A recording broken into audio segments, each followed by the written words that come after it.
दोस्तों उम्मीद है आप सब लोग खैरियत से होंगे। आज की वीडियो का टॉपिक थोड़ा सा डिफरेंट है। आज मैं बात करूंगा टेक्निकल ट्रेडिंग पे, स्टॉक को कब बाय करना चाहिए, कब सेल करना चाहिए।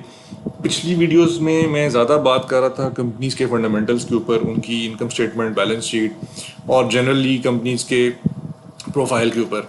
और उसकी बेसिस पे मैं आप लोगों के साथ शेयर कर रहा था कि डिसीजन क्या लेना चाहिए, बाय करना चाहिए, नहीं करना चाहिए। मुझे लोगों ने कमेंट्स में मुझसे पूछना शुरू कर दिया कि हमने स्टॉक लिया है, हमने ठीक लिया है, नहीं लिया, अभी क्या करेगा, ऊपर जाएगा, नीचे जाएगा। देखिए मार्केट में कोई भी आपको ये नहीं बता सकता कि कल मार्केट क्या करेगी। कल मार्केट पंप होगी, गिरेगी, साइडवेज घूमती रहेगी अगला पूरा हफ्ता, अगला पूरा साल में भी, ये कोई भी नहीं प्रेडिक्ट कर सकता आपको। लेकिन कुछ मार्केट के बेसिक रूल्स होते हैं। वो जो ट्रेडिंग के रूल्स हैं वो टेक्निकल ट्रेडिंग के अंदर आते हैं। टेक्निकल्स आपको बताते हैं कि चार्ट अभी कहाँ चल रहा है, चार्ट अभी क्या बता रहा है आपको, उसकी अपनी एक कहानी होती है। और मेरा जो तकरीबन 10 साल से मैं ट्रेडिंग कर रहा हूँ, मेरा जो रूल है कि अगर आपने मार्केट में कंसिस्टेंटली पैसे कमाने हैं तो आपको बेसिक रूल ये है कि आप स्टॉक लें जब वो सस्ता हो और आप उसको बेचें जब वो महंगा हो। चीपेस्ट पॉइंट पे आप लें और ऊपर उसको बेचें, आप कंसिस्टेंटली पैसे कमाएंगे। और मैंने अपने मुशाहिदे में यही देखा है 80% लोग मार्केट में इसीलिए फेल हो जाते हैं, वो फ्रस्ट्रेट हो जाते हैं कि वो ये रूल फॉलो नहीं कर रहे होते। लोग क्या कर रहे होते हैं, वो उल्टा चल रहे होते हैं, वो फ्लो के साथ चल रहे होते हैं, वो हाइप फॉलो कर रहे होते हैं, जो उनके दोस्तों ने कह दिया, जो उनके पीयर्स ने बताया, जो उनके ब्रोकर ने उनको कहा। लोग फ़ोन उठाते हैं, ब्रोकर को कॉल करते हैं और ब्रोकर से पूछते हैं कि क्या करना चाहिए। देखिए ब्रोकर खुद एक एम्प्लॉई है, वो किसी ब्रोकरेज हाउस के अंदर बैठा हुआ है, वो जॉब कर रहा है, वहाँ पे तनख्वाह के लिए काम कर रहा है। ब्रोकर कभी भी आपको मना नहीं करेगा। आप एक स्टॉक उससे कहते हैं या ले लूँ ये, हालांकि वो स्टॉक महंगा होगा, ब्रोकर के साथ ले लें तो जाहिर है जब स्टॉक बिकता है तो ब्रोकरेज को कमीशन मिलता है उससे। तो ब्रोकर तो चाहेगा कि मार्केट में ज़्यादा से ज़्यादा लोग एक्टिविटी करें, चाहे वो बाइंग हो या सेलिंग हो। आप कहेंगे बेचना, वो कहेगा हाँ सर बेच दें, क्योंकि उसका तो इंटरेस्ट इसी के अंदर है। तो लोग ब्रोकर से पूछते हैं, ब्रोकर तो यही कहता है। फिर दूसरा, लोग जो अपनी बेसिक अर्ज है वो रजिस्ट नहीं करते। वो मार्केट में 80% लोग ये करते हैं, मैं भी ये करता था, कि जब एक स्टॉक ऊपर जाता है, जब उसकी हाइप आती है तो फिर उसको लेना शुरू कर देते हैं, हालांकि वो टाइम बेचने का होता है। और ये जो मेंटल डिसिप्लिन है ये डेवलप करना इंतहाई ज़रूरी है। ये जब तक आप में नहीं आएगा, आप मार्केट में फ्रस्ट्रेट होंगे, आप मार्केट में फंसेंगे। और जब आप एक स्टॉक ऊपर ले लेंगे तो आप कई महीने, इवन कई साल लोग फंस जाते हैं। फिर लोग उसको डॉलर एवरेज करते हैं, नीचे लेते हैं और अपना पैसा फंसा के बैठ जाते हैं। तो ये जो रीज़न है ना, इसको आपने समझना है कि ये क्या है और इसको आपने अवॉइड करना है। तो मैं आपको इसकी मिसाल देके बताता हूँ कि ये टेक्निकल ट्रेडिंग कैसे, इसमें जो है ना आपने एक स्टॉक को असेस करना है। एक कंपनी है एनवीडिया, जिसका आप सब लोगों को पता होगा, ये ग्राफिक्स कार्ड बनाती है और ये अब एआई का बबल जो है ना, ये उसमें काफ़ी इसका हाइप हुआ हुआ है और ये एआई की चिप्स भी बना रही है।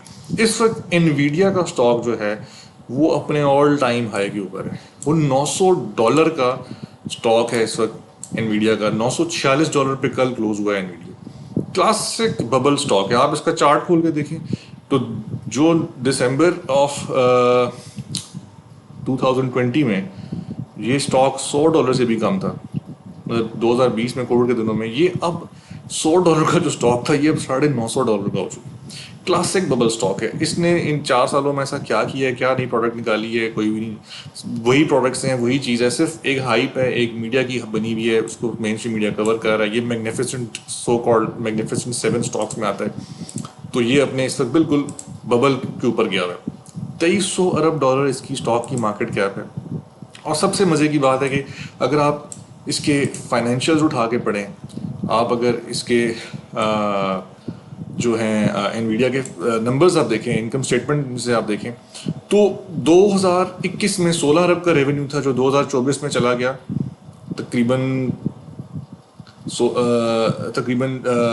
2023-24 का रेवेन्यू था 60 अरब था। तो तकरीबन 4 गुना इसका रेवेन्यू ऊपर गया है 2016 के मुकाबले में। और इसकी जो प्राइस है वो जो 2016 में प्राइस थी, ठहरें अगर हम इसकी प्राइस को देखें तो हमें ये पता चलता है इसकी प्राइस 2016 में शायद $11 थी, ये देखें। और आज इसकी प्राइस है $900, जबकि रेवेन्यू सिर्फ इसका 4 टाइम्स ऊपर गया है।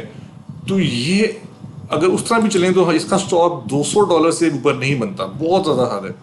लेकिन इनवीडिया इस वक्त $950 पे ट्रेड हो रहा है। इसका प्राइस अर्निंग 80 है। 80 का मतलब ये कि इसमें आप $80 लगा के $1 कमाते हैं, ये प्राइस अर्निंग कहलाता है। 20 से ऊपर किसी का भी प्राइस अर्निंग हो वो स्टॉक महंगा होता है।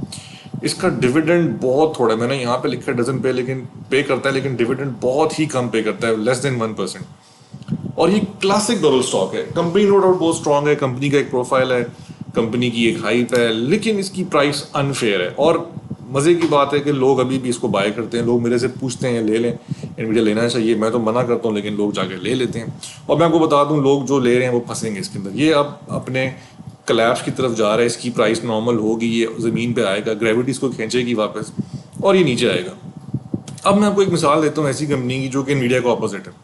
उसका कंपनी बहुत अच्छी है, उसका रेवेन्यू इनफैक्ट पिछले साल इनवीडिया से ज़्यादा था, लेकिन उसका स्टॉक बिल्कुल बॉटम पे आया हुआ है। वो स्टॉक है वोडाफोन। ये एक ब्रिटिश टेलीकॉम कंपनी है। ये 30 मुल्कों में तकरीबन काम करती है। इसके ऑलमोस्ट कोई 25-26 करोड़ उसके यूज़र्स हैं। अच्छी कंपनी है, कोई ऑलमोस्ट 40 साल से ये है मार्केट में काम कर रही है। और इसका जो स्टॉक है ये अपने ऑल टाइम लो के ऊपर है। सो आप इसका चार्ट अगर देखेंगे तो वो उल्टा चार्ट है इनवीडिया वाला। ये बिल्कुल अपने लोएस्ट पॉइंट पे है। वैसे इसका जो लो था वो तो खैर 8.5 था, अब थोड़ा सा ऊपर आ गए। इसके रिजल्ट्स काफ़ी अच्छे आए हैं अभी लास्ट क्वार्टर के। तो ये देखें लो है, बिल्कुल ऑल टाइम लो पे खड़ा है। वैसे इसका जो टॉप था वो शायद $40 था, 40 के समथिंग। अब ये लेस देन $10 पे। और दूसरी मज़े की बात कि वोडाफोन का जो एक्चुअल रेवेन्यू है पिछले साल, अगर हम इसका रेवेन्यू निकालें तो ये इसका रेवेन्यू इनवीडिया के रेवेन्यू से ज़्यादा था। 2023 में ये देखें, वोडाफोन ने $45 अरब का रेवेन्यू कमाया था। इनवीडिया का रेवेन्यू 2023 में $26 अरब था, लेकिन स्टॉक की प्राइस का अगर आप एक्शन देखें तो वो उल्टा है। तो ये चीज़, दूसरा इसका प्राइस अर्निंग जो है वो 2 है। 2 का मतलब ये कि $2 लगा के आप $1 कमाते हैं। स्टॉक इसका एक्सट्रीमली चीप है, एक्सट्रीमली चीप है। और ये 10% डिविडेंड भी दे रहे हैं ऑन टॉप ऑफ दैट। तो ये एक ऐसी कंपनी की मिसाल है जो कंपनी बहुत अच्छी है, लेकिन स्टॉक उसका बहुत ही लो पे आएगा। और ये इसके जो टेक्निकल्स हैं वो स्क्रीन कर रहे हैं कि आप इसको लें। तो इसमें अगर आप देखें, इस जो मैंने कंपैरिजन ये आपको दिया है, तो आपको मीडिया ये बताएगा कि आप इनवीडिया लें। हर जगह इनवीडिया का नाम चल रहा होगा, वोडाफोन का शायद आपने नाम सुना भी नहीं होगा, ठीक है।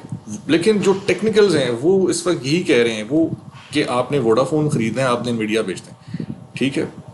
लेकिन मार्केट उसको उल्टा कर रही होती है। तो काइंडली ये जो बाय लो सेल हाई का रूल है, ये बेसिक रूल है, इसको आप फॉलो करें।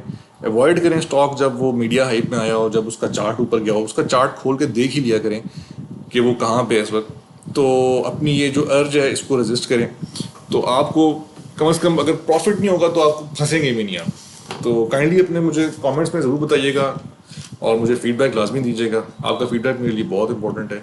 तो till next time, take care, अल्लाह हाफिज़।